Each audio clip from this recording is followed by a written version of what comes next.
Abra a sua Bíblia no livro de Provérbios, capítulo 16, versículo 32. Mas vai aparecer aqui também. Abra a sua Bíblia em Provérbios, capítulo 16, versículo 32. Diz assim: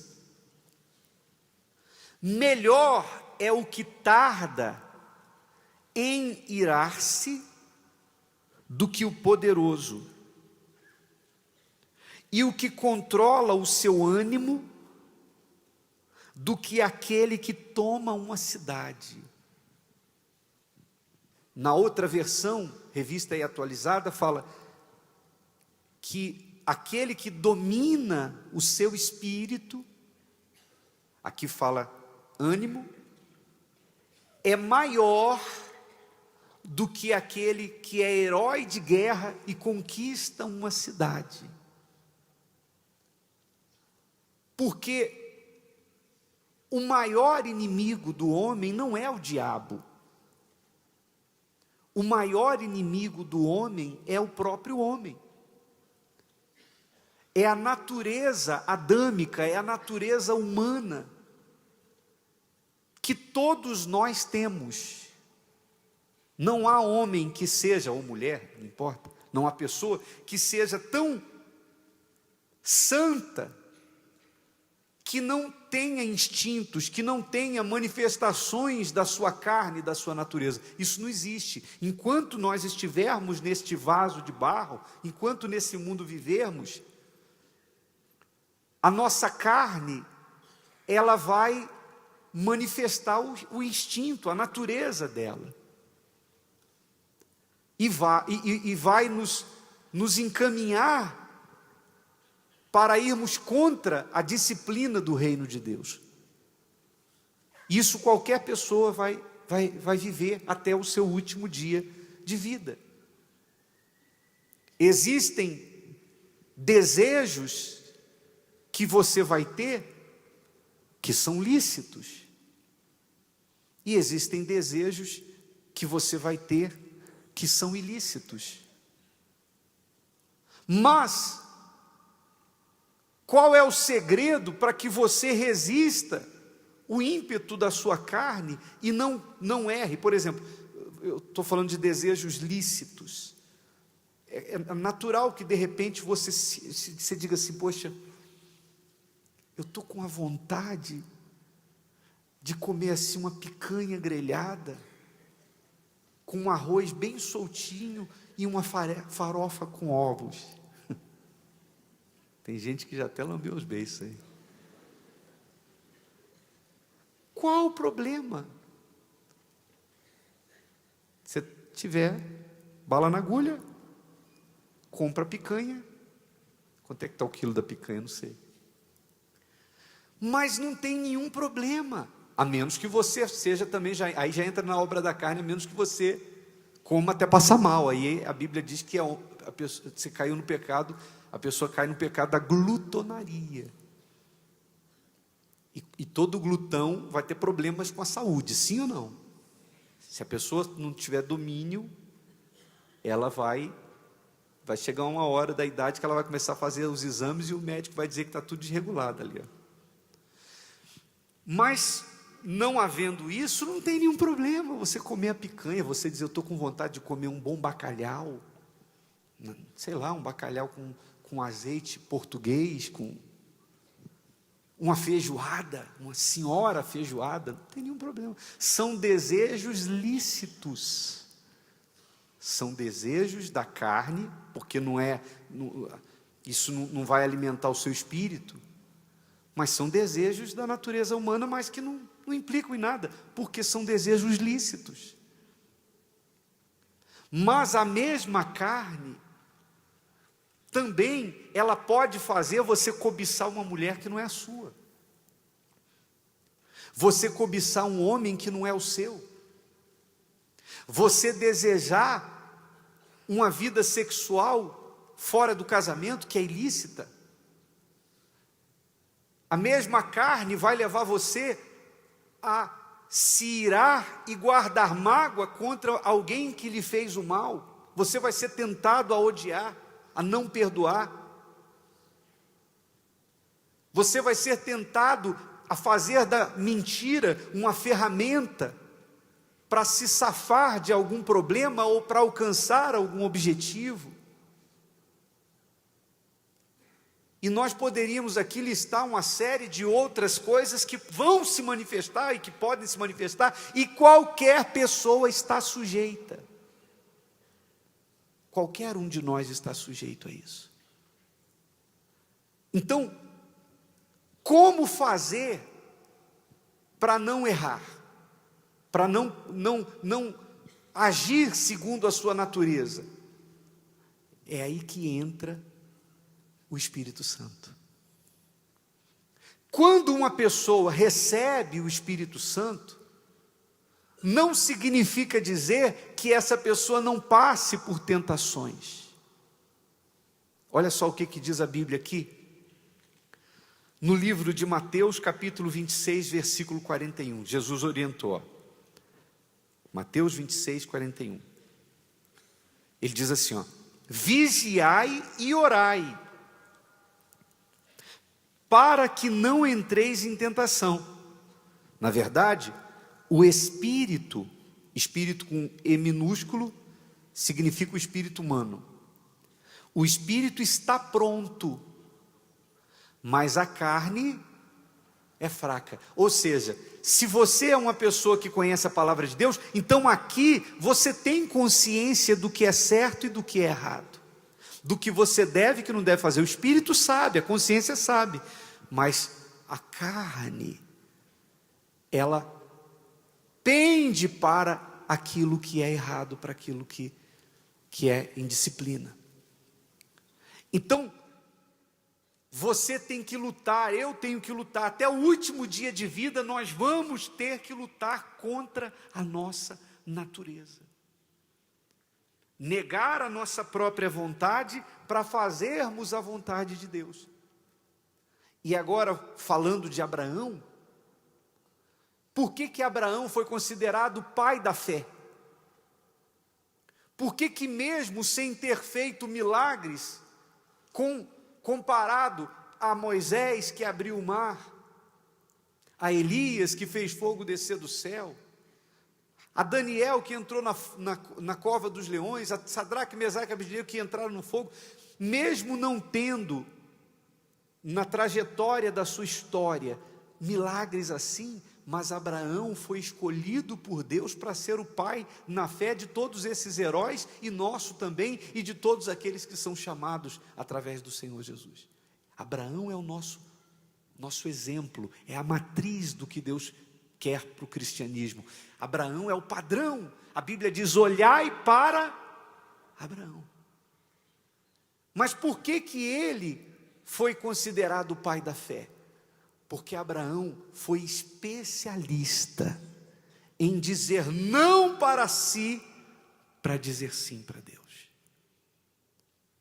Abraão, Deus tocou em todos os pontos que o ser humano normalmente fica rendido. Primeiro, terra natal. Deus apareceu para Abraão, ou se manifestou para Abraão e disse, sai da tua terra. Terra natal é uma coisa que mexe com todo mundo.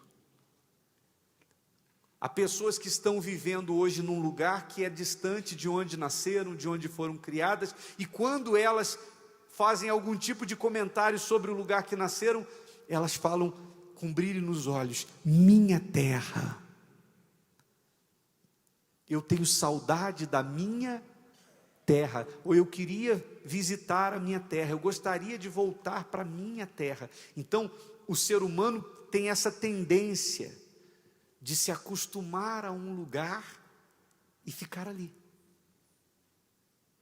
Tem gente que para mudar de uma rua para outra, ou de um bairro para o outro, ela fica, se ela precisar, ela se planeja, porque ela já acostumou com os vizinhos, ela já acostumou com o lugar, a padaria onde ela compra pão, o açougue onde ela compra carne, o mercado, ela já chama as pessoas pelo nome, as pessoas já chamam ela pelo nome, ela já sabe quando ela vai no médico, onde é que ela vai, ela já tem a vidinha dela ali, Então Abraão chegou aos 75 anos de idade e estava agora com a sua vida estabelecida em Harã. Até hoje existe a cidade de Harã, na Turquia, fronteira com a Síria. Está lá a cidade onde Deus falou com Abraão, está lá até hoje. Então ele vivia em Harã, ele tinha 75 anos de idade. Mas Deus disse: sai da tua terra. Então, primeira coisa, que é difícil de se desprender, terra.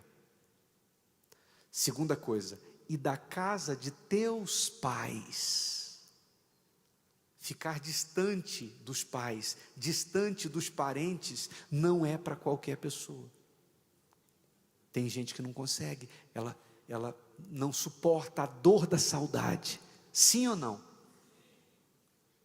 Hoje em dia está até muito mais fácil, porque o mundo se tornou pequeno por causa da tecnologia, comunicação. A pessoa, se você tiver um filho agora lá no Japão, você pode não apenas falar com ele todos os dias, como vê-lo. Só você ter um bom 3G, um cartãozinho de 3G no seu celular, e um aparelhozinho que tem vídeo, que você consegue não só falar, mas você vai ver ele todos os dias. Mas naquela época não tinha carta, não tinha fumacinha, não tinha pombo-correio, não tinha nenhum tipo de comunicação, telefone com fio, sem fio, não tinha nada. Tchau, foi embora, você não sabe mais do que. Quem está me entendendo faz assim. Então Deus tirou Abraão, provou o coração de Abraão. Então quando Abraão saiu, ele precisou negar a si mesmo. E assim foi toda a vida dele. Ele não escolhia onde ele ia ficar. Ele ia para onde Deus mandava. E quando a gente fala para vocês, por exemplo, dessa coisa de não ter lugar fixo, nós pastores nós podemos falar disso com propriedade. Porque a gente não tem parada certa. Vocês que são membros da igreja, talvez quem esteja pela primeira vez não vai entender isso, mas vocês que são membros da igreja, vocês sabem quantos já passaram aqui, e tem gente que não sabe nem onde é que eles estão. Às vezes vem, fulano está onde? E o pastor fulano? E o Beltrano? Você não sabe, a gente está no exterior, está do outro lado do mundo, está lá numa ponta do Brasil. Então, o filho do homem não tem onde reclinar a cabeça.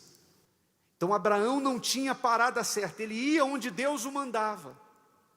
Já Ló, que era sobrinho dele, que estava na aba dele, recebendo as bênçãos de Deus por meio de Abraão, chegou uma hora que Ló cansou de fazer o que Deus queria, de ir para onde Deus mandava, e ele pensou: quando é que eu vou ter a minha vidinha? Poxa, meu tio é tão rico, mas mora no deserto.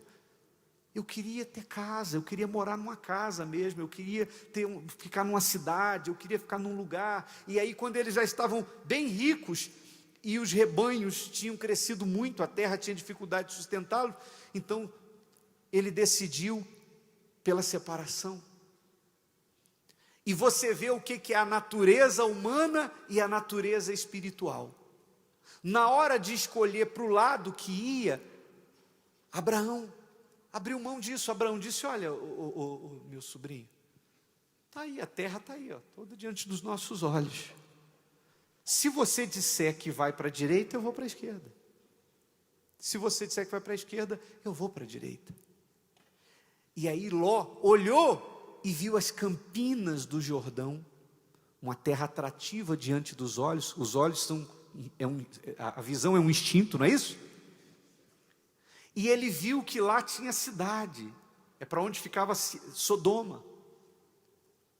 Então ele pensou: poxa, ali eu posso morar, posso criar minhas filhas, ali eu posso plantar, colher, me tornar um comerciante, eu vou ter não vou ficar essa vida de andar para lá, Deus aparece, agora vai para cá, agora vai para lá. Não, eu vou fazer um pouco a vontade do meu coração. A natureza humana de Ló se manifestou. E ele então decidiu ir para Sodoma. E aí você sabe qual foi o fim de Ló. A cidade de Sodoma estava corrompida. Deus precisou tirá-lo às pressas porque a cidade foi destruída.